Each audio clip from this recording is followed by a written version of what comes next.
You're not too busy to start a podcast. You're just managing your time wrong. Let me say something up front that might challenge the way you've been thinking. If you keep telling yourself, I'm too busy to start a podcast, what you're really saying is not that you lack time. What you're saying is, I haven't decided that this deserves a space in my life yet. And that's not an attack, that's clarity. Because everyone listening to this episode is busy. I'm busy, you're busy, everyone's busy. You have a family that deserves your presence. You have a full-time job that maybe drains your energy. You have hobbies, responsibilities, commitments, and expectations. Your calendar is full and your brain is tired. So when podcasting shows up as an idea for you, it immediately feels unrealistic. Not because it is unrealistic, but because it feels like one more thing competing for attention in your life. Now, this episode is for the person who thinks that podcasting requires a massive amount of free time.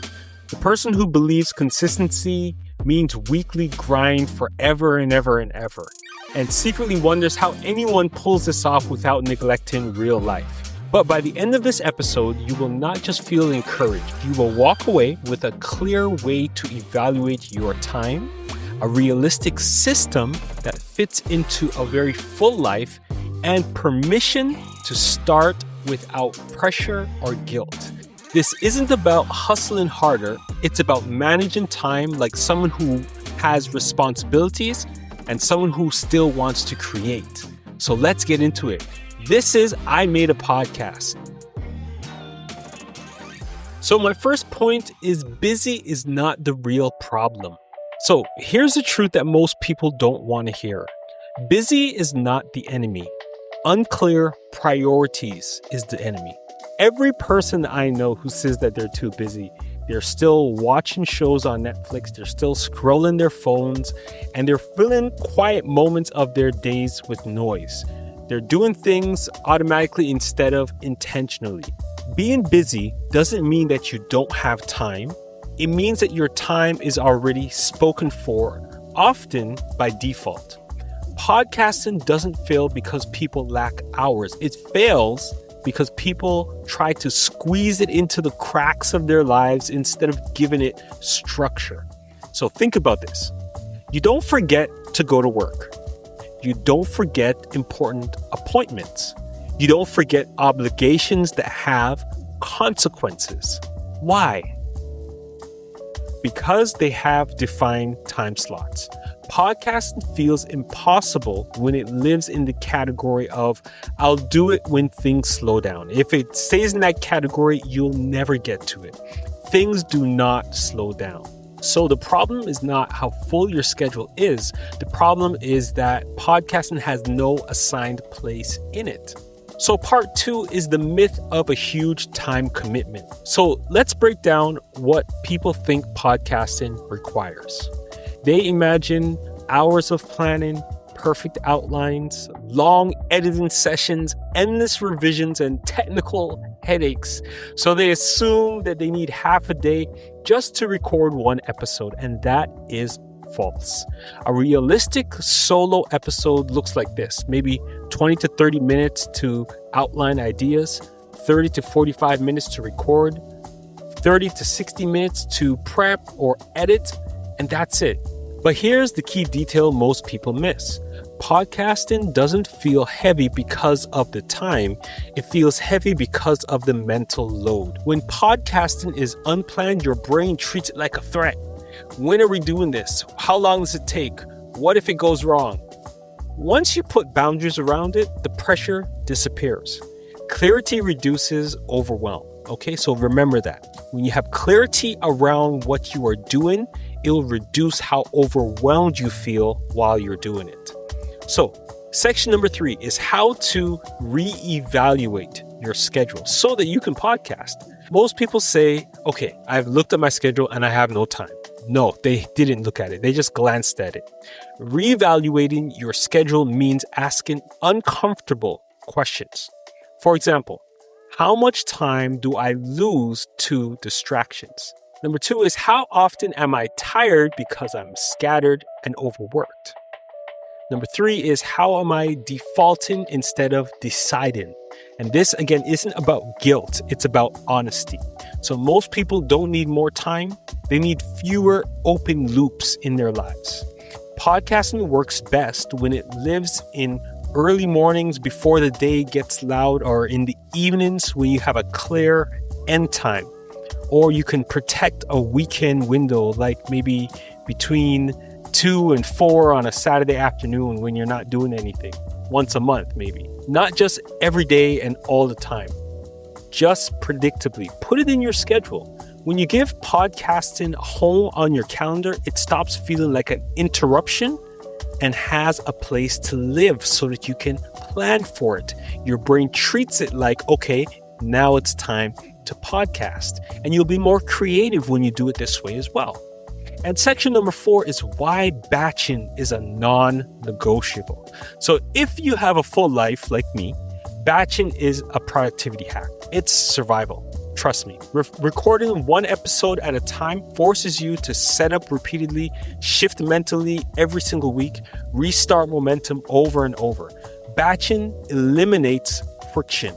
And when you batch, your ideas flow better, your confidence increases, your time investments shrink. A single focus session can give you weeks of content, and batching protects consistency when life gets busy. So think about it this way. Give yourself one day out of the month, and not the whole day, maybe about 6 hours out of the month. And you can record 4 episodes of your podcast, 4 1-hour episodes, do the editing, and then do all of the scheduling and schedule it and then forget about it.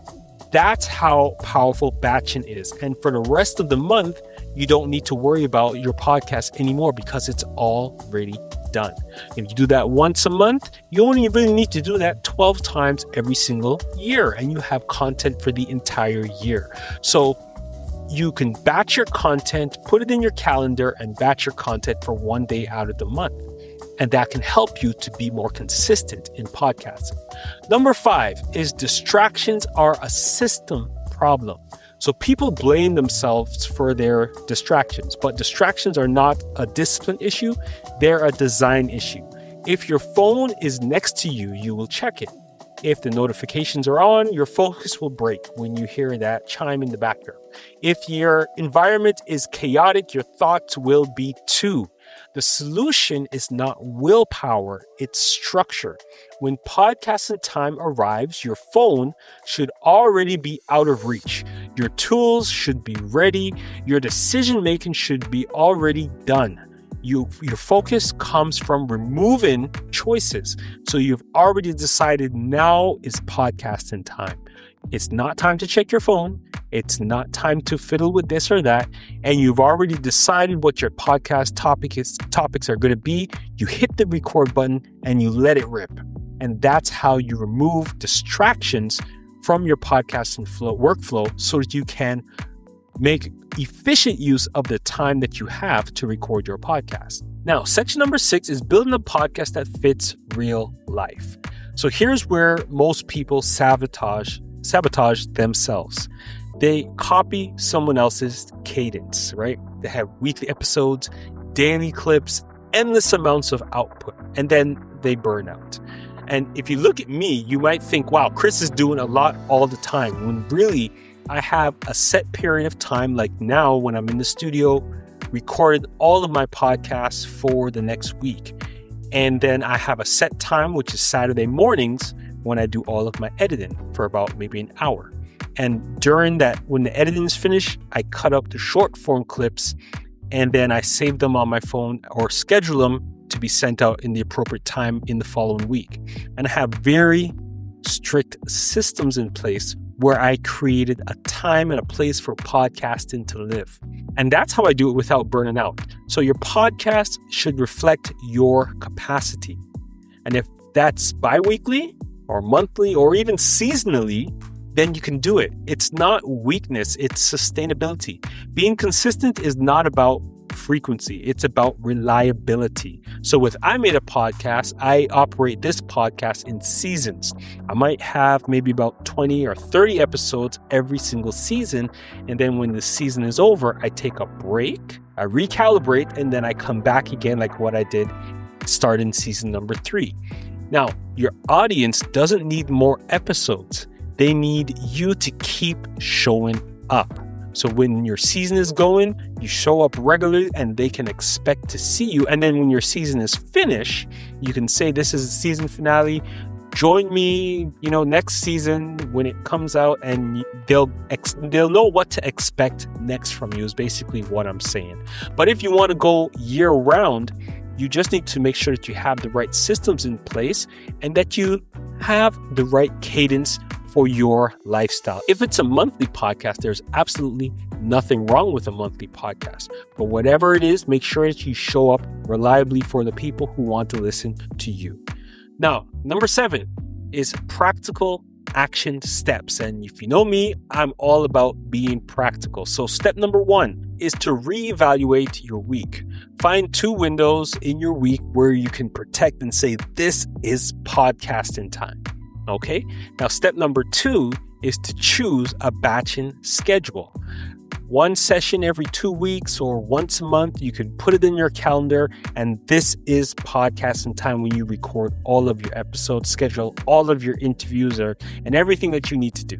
And then set up another time on your calendar if you're going to do your own editing, where you're going to set up maybe an hour or 2 hours once a month after you record your episodes to do the editing.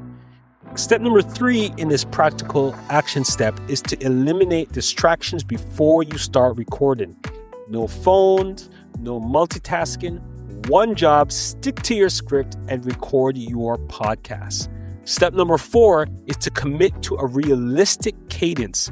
Consistency beats intensity. All right. So when you are consistent, you are reliable. So if it's once a week, once a month, once every other week, whatever the frequency is, make sure that you can be consistent and reliable to the people who are expecting to hear your content of your podcast. So just to wrap this up, you are not too busy to start a podcast. You may be busy, but you need clarity, boundaries, and a smart approach in order to fit podcasting into your life. Podcasting is not about creating more pressure. It's about creating with intention. And if this episode helped you reframe how you think about time, then you're already closer than you think. The only thing left to do now is to start. And the best time to start a podcast was 10 years ago. And the second best time is right now. So go ahead and make it happen. Thank you for tuning into I Made a Podcast, and you will hear from me again next week. Be blessed, everyone.